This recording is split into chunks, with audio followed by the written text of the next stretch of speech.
There is no denying it anymore. Gujarat, a state that makes up just 5 to 6% of India's population, is home to over 50% of India's billionaires. In early 2025, out of 191 billionaires in India, 108 were Gujarati. That's not a coincidence. That's a phenomenon. A story of generational business genius.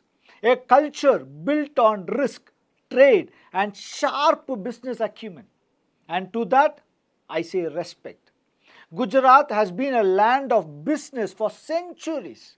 Its coastlines once welcomed ships from Africa, Arabia, and Southeast Asia.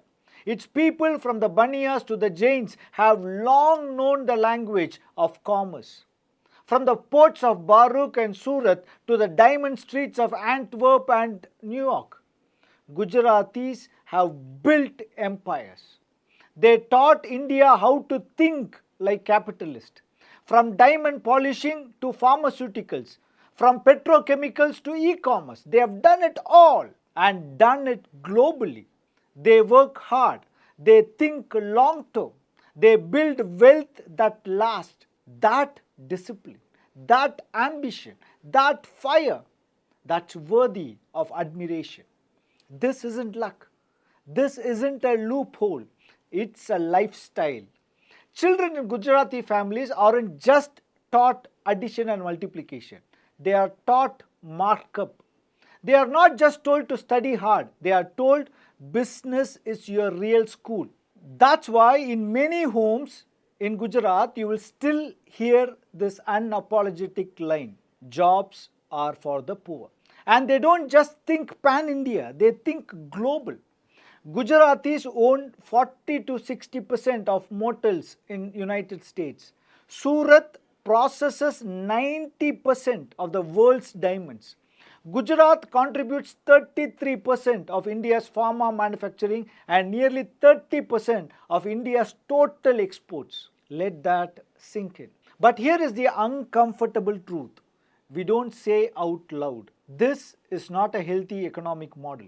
If 5% of a population holds 70% of the billionaire wealth, that's not just success.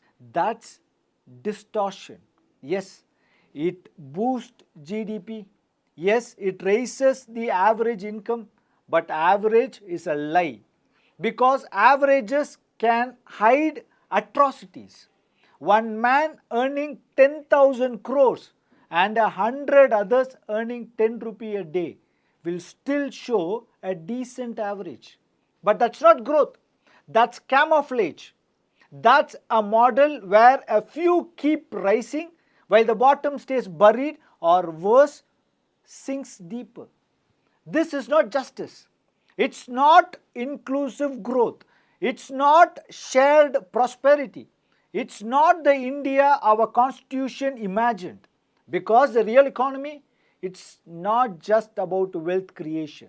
It's about wealth distribution.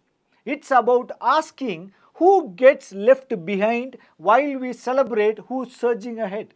We must praise the Gujarati drive, yes, but we must also question the system that allows such extreme concentration. What happens to the child in rural Bihar whose family has no network, no uncle capital, no business inheritance? What happens to the Dalit entrepreneur with no collateral, no social access, no room to fall? What happens to the tribal farmer whose land is lost, whose hands still feed his country? What happens to a woman in the small town corner of Odisha or Jharkhand who dreams of building something but has no access to capital, community, or confidence? If we celebrate only the billionaires, we forget the builders.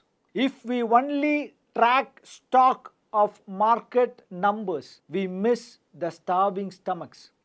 And if we don't fix this skewed model, we will end up with a nation that looks rich from the sky but is broken on the ground. So what's the way forward? Not resentment, but reform.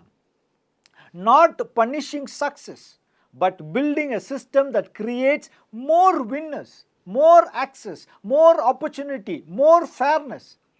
Let the Gujarati model teach us how to build wealth, but let the Indian soil remind us why the wealth must uplift everyone. Because if our growth only looks good in headlines while millions feel forgotten in real life, then what exactly are we celebrating? A nation isn't great because a few people become billionaires. A nation becomes great when even its poorest feel they belong in its future. That's the model we should be building together.